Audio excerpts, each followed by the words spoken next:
Welcome to Studio Chatter, a Jamm Studios podcast. In this episode, we feature audio and interview segments from our very first Jamm live session event featuring the incredible Bad Pollyanna. Bad Pollyanna are an alternative metal band based in the UK and are due to release a new album this year. The audio we'll hear from this event will feature music from previous albums and insights on the songwriting process. Sit back and enjoy some great highlights from this event. So to kick things off, the band launched into an incredible performance of their track Bionic Heart from the 2015 release Broken Toys.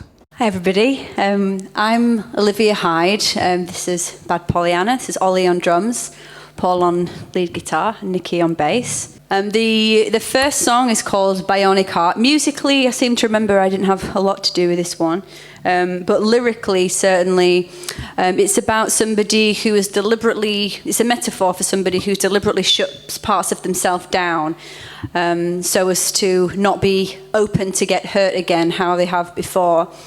But then they realise that this life they've created for themselves of being numb to everything, just completely unsensitive, that they're actually even more unhappy than they were before, and you can't have one without the other. So this song is about them saying, I hope it's not too late to bring that humanity back. Nikki, do you want to say something about the music? Because I'm sure you wrote one. Yeah, I think we started with kind of like a really sort of stripped back but kind of funky kind of bass line sort of beat thing. And it just kind of grew into this kind of synthy, funky sort of pop thing.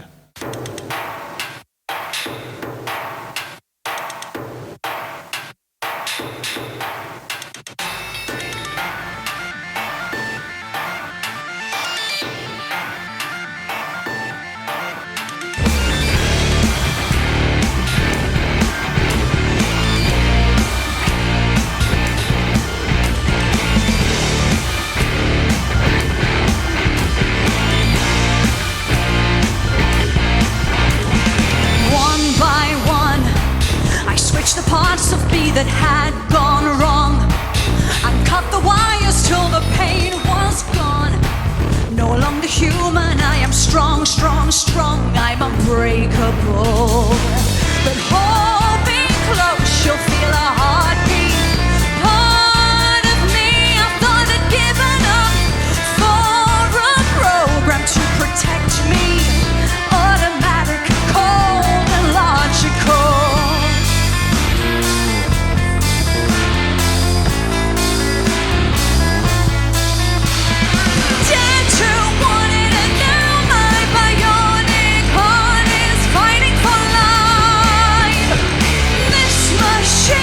Start to believe there might be something inside. Bionic heart. Bionic heart. Bionic heart. Can I restart? Disconnected and it seems so smart. Became robotic, I am cold and hard. Biomimetic, I am state of the art. But I went too far. Now I long to feel my heartbeat. I'm just existing and it's not enough. Though I'm numb to any suffering, I realize the price is just too much.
Our next track selection from this event is Where Does It Hurt from the band's 2014 album Monstrous Child. Okay, this next song is the reason why Nicky's dad can't look me in the face again because he thinks I'm a psychopath. Really, that's what he actually said to me. He says, I just don't know how to look at you now. Now I've heard that. It's just a song, Michael. It's just a song. This song is, as far as I'm concerned, it's a love song. It's a love story. It's about somebody who is so in love with somebody but is also a psychopath. So naturally, love for them is they want to cut them open, stick their hands inside and play around with their insides, cover themselves in their blood. You know, we've all been there. We've all been there. It's called Where Does It Hurt?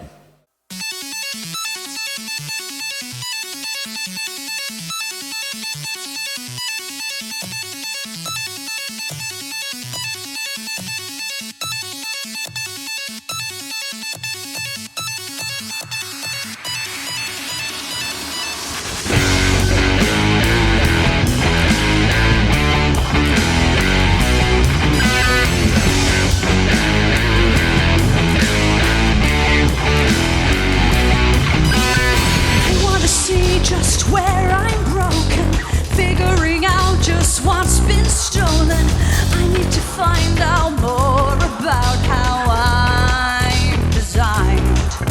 Where is the soul and what's it made of? You're backing away, what are you afraid of? Don't be ashamed, I only want to look inside. Cut yourself wide open, won't you let to where you hide? Want to take your heart in hand and squeeze it tight. Can you be free when there's a truth you don't wanna believe? There is darkness inside me, but it's somewhere out of reach. Alone and denied, I throw my hands up and look to the sky. Give me a sign, am I still alive?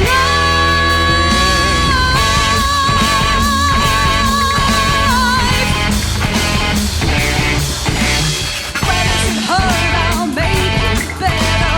I'll make that pain out right from its center. Just tell me where to find it, 'cause we're losing time.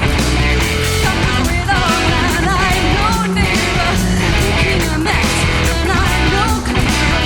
You're going to sleep, I'll wake up later. Close your eyes. Want to touch you, taste you when there's nothing left to hide behind. Want to dig my nails right into warm red light. Can you be free when there's a truth you don't wanna believe? There is darkness inside me, but it's somewhere out of reach. Alone and denied, I throw my hands up and look to the skies. Give me a sign. Are you still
Okay, so after a couple of great performances, the band opened the floor for questions, with the first one being the classic, where does the name Bad Pollyanna come from?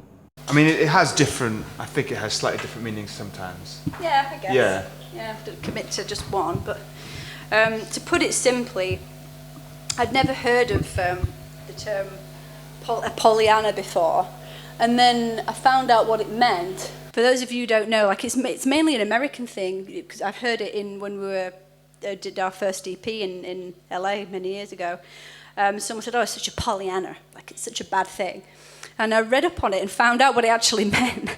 And it stems from a book about a little girl who always tried to see the good in every situation. And I thought, how effing weird is that it's become an insult? When has trying to be optimistic and seeing the silver lining, that's an insult now? Isn't that, that's crazy. It says a lot about the world we live in. So I said this to Nikki, and I said, I think, with the band, what we're trying to do is this kind of this light and dark, this, violent, but then also really kind. It's like exploring all the different sides of humanity. And so we came up with Bad Pollyanna, and it was supposed to be this oxymoronic thing, like the dark and the nice. And hopefully, our fans do pick up on that we explore, the dark sides of human nature, but also the positive side as well.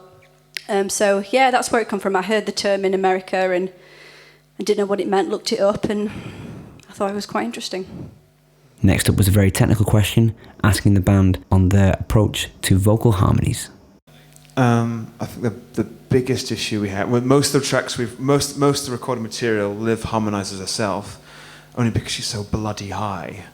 As a singer, I can't get up there, so sometimes we've managed to sort of transpose some stuff like underneath her vocal, and it works okay. So it's, I think, again, I think there's possibilities for us to sort of develop the band, like that side of what we do, like harmony vocals, just having practiced it, just doing it. Like when you're gigging, pick a couple of songs, try to do some harmonies, try and be consistent, do that every night, and then sort of grow gradually from that. That's the only way I've really learned it, I think. I mean, really, it's just been doing it for literally years. That's really what it comes down to. I mean, to be fair, I think it's a good point, because actually it was Matt Dowsett, our first producer, wasn't it, that was really keen on a lot of backing vocals, and it's something that we could maybe perhaps explore more in the future. Yeah, I think I think it will sort of happen quite naturally. It is actually already happening. It is, but absolutely. Learning to play bass and do harmony vocals is actually ridiculously.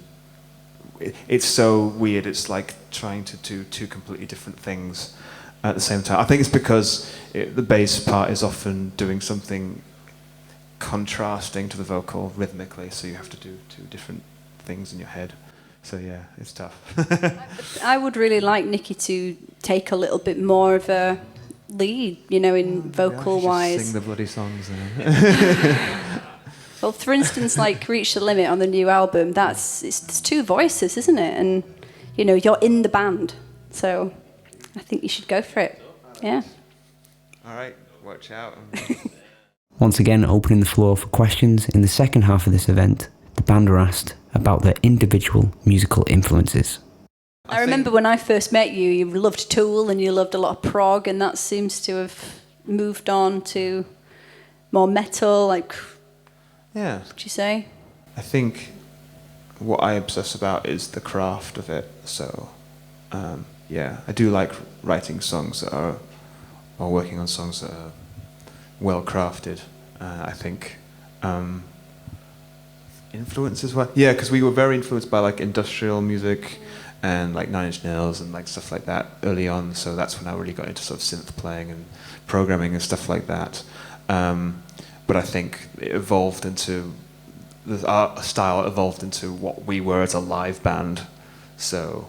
I think we sort of think more about, like, Paul's an amazing guitarist, so having riffs and things that reflect his skill set and his sort of his particular where he shines, and equally for Ollie and myself trying to sort of play to our strengths and see how that comes together. If that Also with the new album, like with Broken Toys, I imagine most of you haven't heard it. It's a very dark album. It's all about exploring demons, and it's very dark. And it was the right album for us to write. That's what came out. But having gigged those songs now for like years, it started making me think, well, put it this way, the new album's got some more songs on it that are just fun to play, live. They're positive, they're even Sleeping with the Enemy, which is about somebody going mad and killing her family in her sleep. It's still playful. It's not, it's in a playful, it's so playful. Yes, it's in a playful way. Influence-wise, as some of you may be even be able to pick up with my voice, originally I was into musical theatre and opera, and then I got into rock and metal. I was a nu metaler. I was a mosher at college and got into it through that. But now that I'm older still, I just don't hold back from any genre, really. It's maybe not so keen on rap or really, proggy jazz, but for the most part, I'll listen to anything. I won't be snooty about, like when I was 18, all pop music was the devil, only rock and metal or what, that's young and silly. So yeah, musical theatre, opera is where I came from, then rock and metal, but now anything. I love Kate Bush. I'm very into Kate Bush. Prince for me, man, all the way. Prince. Westlife as well, and Backstreet Boys, and Two Become One is my favourite song of all time.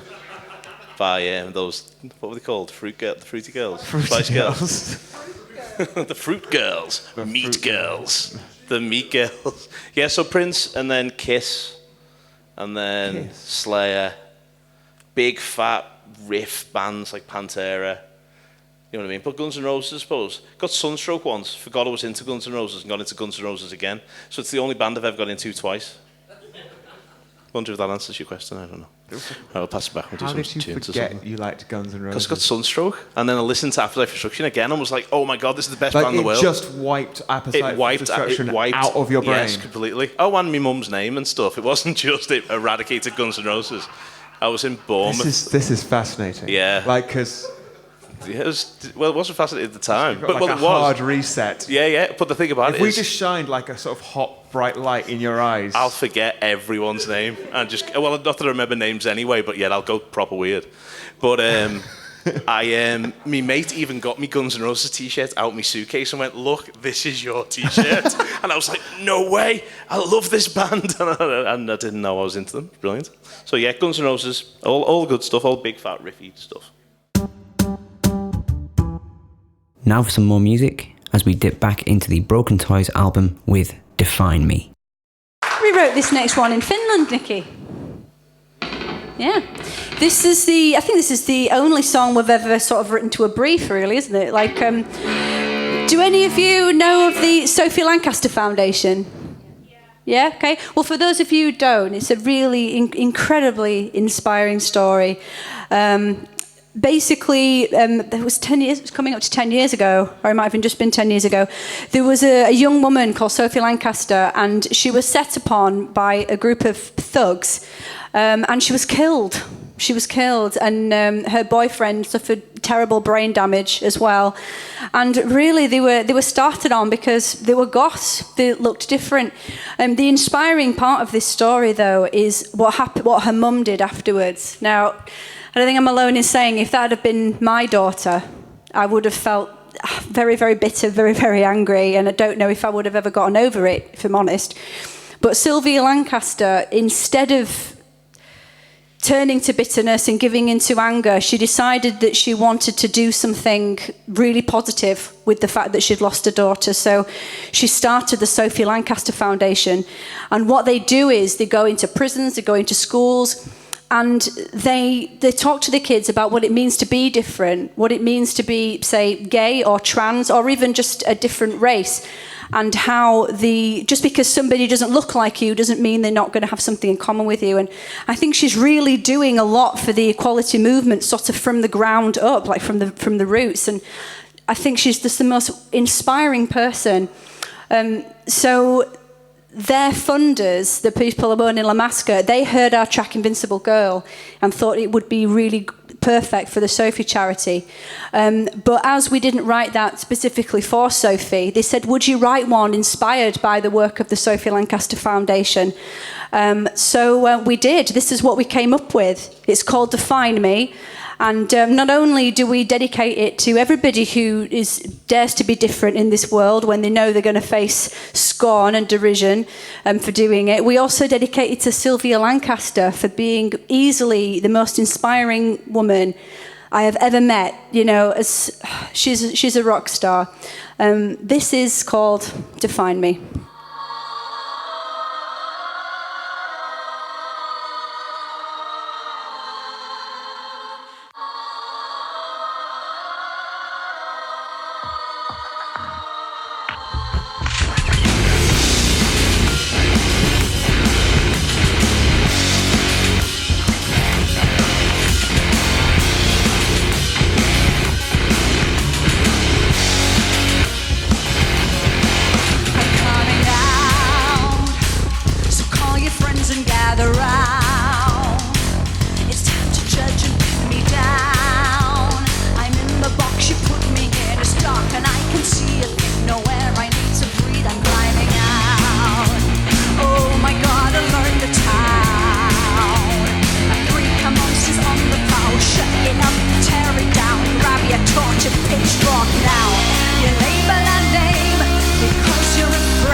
Of all it means to be a human being.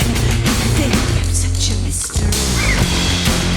Can we ever agree to disagree? It's simply my philosophy, but it's why you're safe and I am free. And if you can't relate to my powder and paint, then won't you just look away? 'Cause here's the thing, we really don't care what you think. So everybody sing, define me, define me. Somebody find me and tell me what I am. You know you love it. Define me, define me. Somebody find me and make me what you want. You'll never break me down. Define me, define me. Define me, define me. Define me, define me. Define me. Oh my God, ain't it fun to judge? Ain't it fun to judge? Ain't it fun to judge? And oh my God, now I'm covered in mud. I'm covered in mud. Ain't it fun to judge? And oh my God, now you want my blood. And now you want my blood. Ain't it fun to judge? And oh my God, now I'm covered in mud. And you want my blood.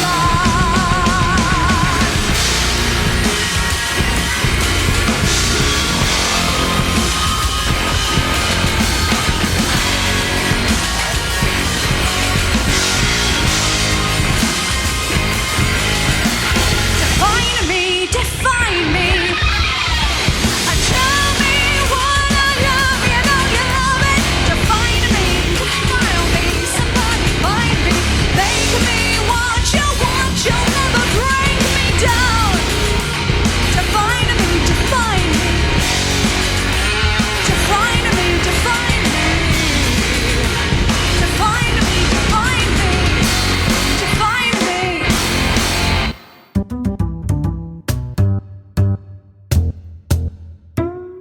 Okay, and the last question we'll be featuring from this event, the band were asked about their approach to songwriting. There isn't one way that it starts. So sometimes it can be a lyric, sometimes it can be, like, I know this is later, but for instance, Hookline was a piano ballad that I wrote originally, thinking it was going to be a piano ballad. Nikki arranged it. It sounds nothing like it now. Sometimes it's a lyric, sometimes it's a riff Nikki's written, sometimes it's a programming loop that you've done. We're deliberately starting different points, don't we, so they don't all sound the same. Sometimes I write lyrics first, sometimes I write music first. It's probably pretty equal, to be honest. Sometimes I think, well, I say sometimes, I always think that the best songs are when that magic combination between the lyrics and the music is totally in sync. So sometimes if Nikki's written something, so for instance, Nikki pretty much wrote Where Does It Hurt? Because I was making a music video at the time for us. It was difficult to then sort of be like, right, okay, what is this song about? What is it about? And I probably wrote 3 sets of lyrics before I found the ones that I felt were right for it. I do find that is the most challenging when Nikki's written something and I have to sort of step right into it. And I often ask you, don't I, what are you feeling like it's saying? What is the... Yeah. So it's pretty much both.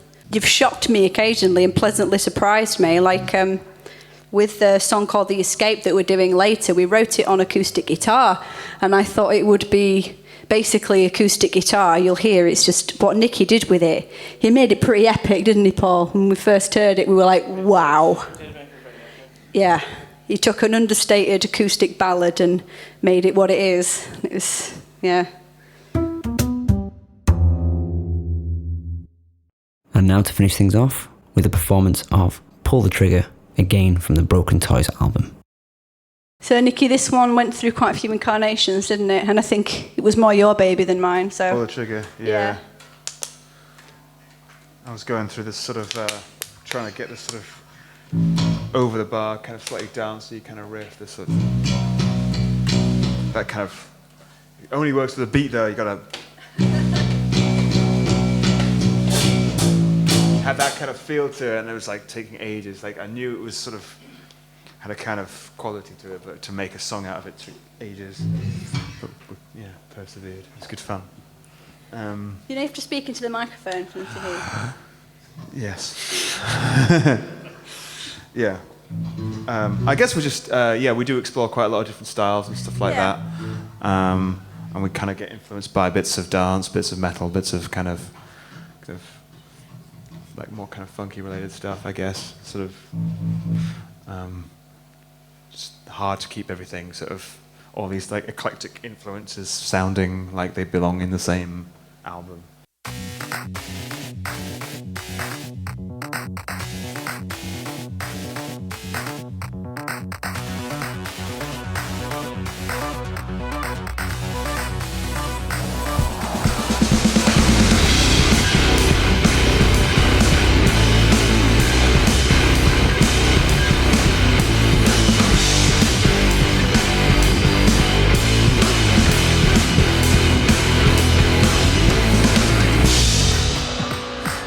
Take a bullet for you, but now it seems you hold the gun. It seems you're fit to pull the trigger. How they weep to steal what we become. Well, if you wanna play with fire, I won't back away, gonna take you on. Don't you wanna see me suffer? Well, I won't run away, come on. Pull the trigger. Take the shot. What you waiting for? Take the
Thank you very much, everyone. So we'll be around to chat too, and we are selling merch and CDs and stuff next door as well. So please don't be shy. Come and say hello to us. We're very nice. Thank you very much for a lovely evening, guys. Bye. Yeah, thanks to Jamm Studios as well. Yes, of course. Thank you to Jamm Studios. You rock.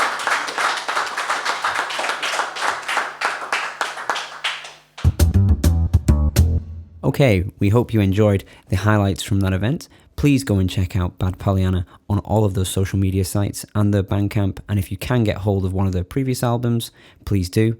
And look forward to their new album later this year. Thank you for tuning in, and we'll see you on the next episode.